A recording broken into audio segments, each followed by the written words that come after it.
Good morning, everyone. Today is Monday, January 8th, 2018, and this is going to be a 911 story time video.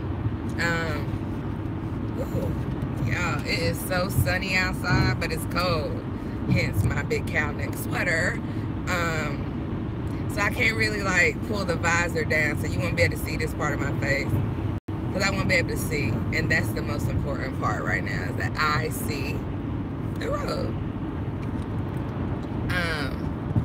Alright, so as I adjust my camera, okay. So this 911 story time is about the time a man called and said a man punched him in the face on the highway. I know it's kind of hard to like imagine, because that's the same thing I said. How did you get punched in the face on the highway? Let me tell you how. Okay, so one day I'm sitting, I'm at work, obviously at my console, and I get a call. My voiceover, 911, what's the address of the emergency? And this guy is on the phone. He's like, I need you to send the police here right now. This man just punched me in my face.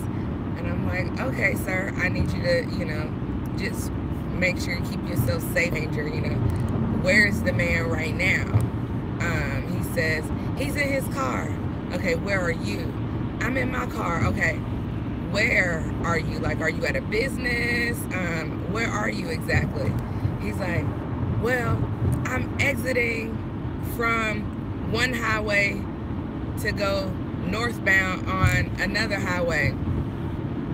And I said, so you're in your car? And he says, yes.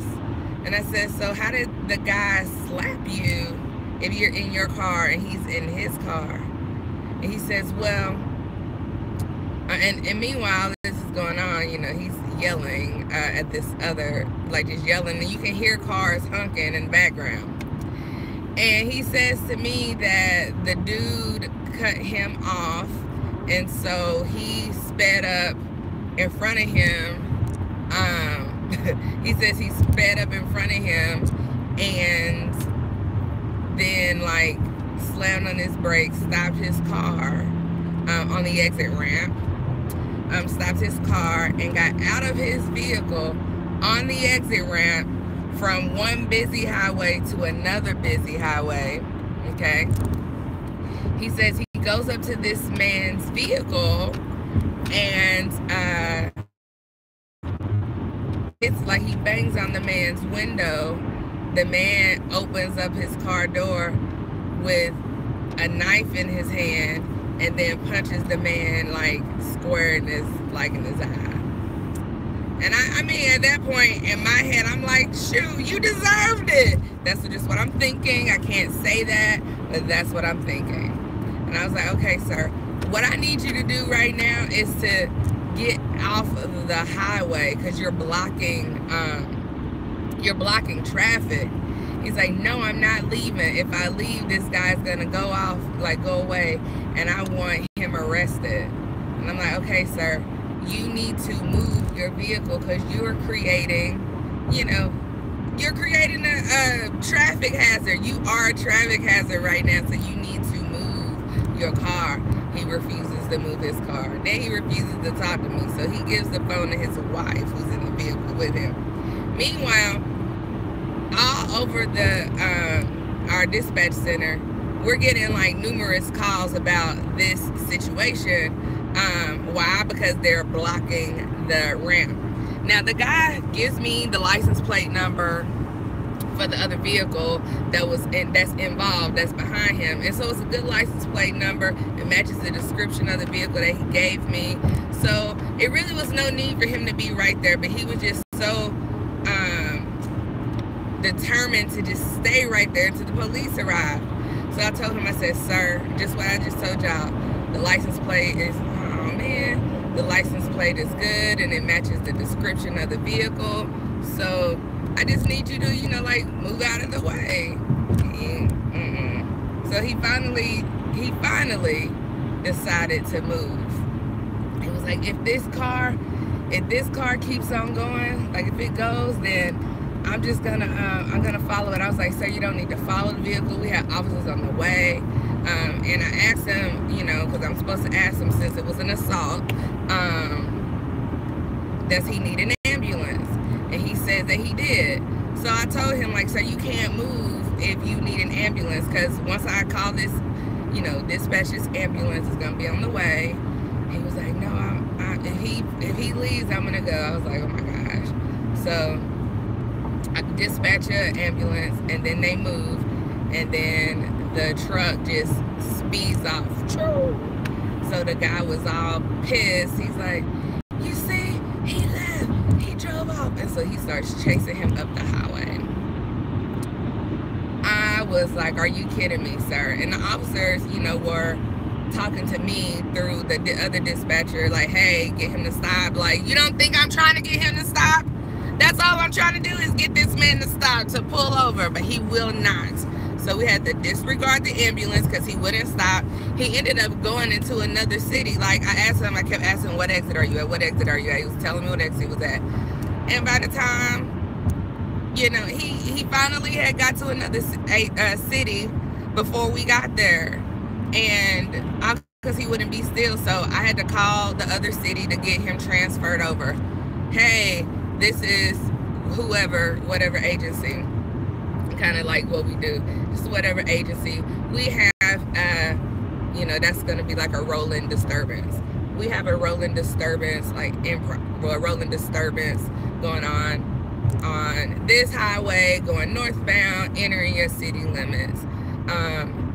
The suspect vehicle is a blah-de-blah, blah, blah, blah, and the subject is in a, oh, and I told him license plate. The subject is in a, you know, white or whatever kind of vehicle he was in on his wife. I said, this all occurred at blah, blah, blah, blah, blah, blah, blah. Where it occurred, what happened. I said, I've asked the driver to pull over repeatedly. He refuses to stop until an officer arrests the subject in the vehicle. I'll go ahead and disconnect now. And I just hung up the phone. Maybe about 3 weeks after that, maybe about 3 weeks later, so in law enforcement, you have like what they call a public information officer. So anytime there's an incident on the news or, you know, in the media or whatever, they have the PIO, who is the one who will talk to the news outlets. In 911, we also had a PIO, who is the person who's not an officer, but that person goes to court so that we as dispatchers aren't always getting subpoenaed for every call that we take, because that would, you know, be a lot.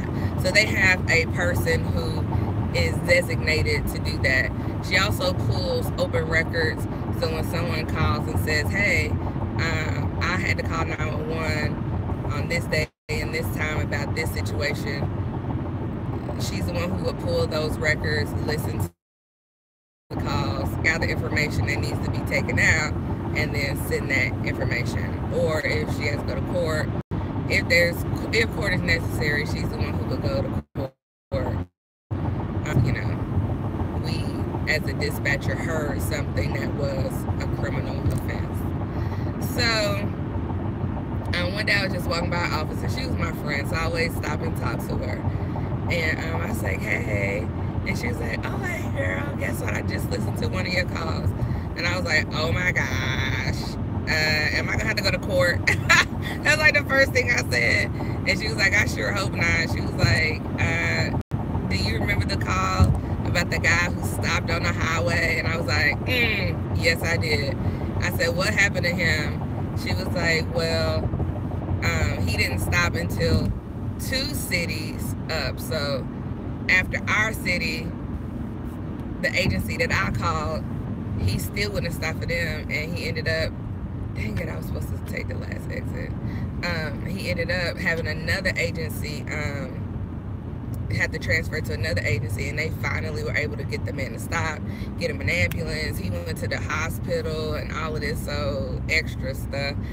I think. I don't know whatever happened to the, to the other guy, and I never had to go to court, so it really doesn't matter to me so much what happened to it. But the moral of that story is, guys, when people cut you off, the worst thing for you to do is stop on the exit ramp or the on-ramp of the freeway, get out of your car, and antagonize them. Because at that point, you become the aggressor in the situation, because you're the one who has stopped your vehicle, you're the one who has gotten out of your car, and then what do you expect the other person to do? Just, be like, hey guys, if somebody walked up to my vehicle, I probably wouldn't even, no.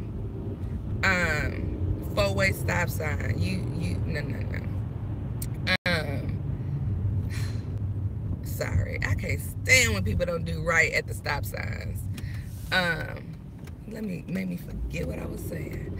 Oh, but the moral of the story is, guys, is like, if you are the one who's getting out of your vehicle, cussing people out, all of that stuff, like, you are the aggressive one. And 9 times out of 10, that person doesn't know what is going on with you. That is self-defense. That person doesn't know what kind of weapons you may or may not have had when you walked up to their vehicle, in the middle of an on-ramp, coming from one highway to another. That's just freaking nuts. Like, that's common sense. Common sense tells you not to do that. But, so that is this time. Oh man, I just keep missing my turns. So that is the time that this man got punched out on the highway. So I'll try to do another story time this week, sometime this week. So I'll try. I can't really make no promises because I forget, and I just don't feel like it. But I'll try. All right, you guys, y'all have a wonderful, wonderful, wonderful day, and I'm headed to work.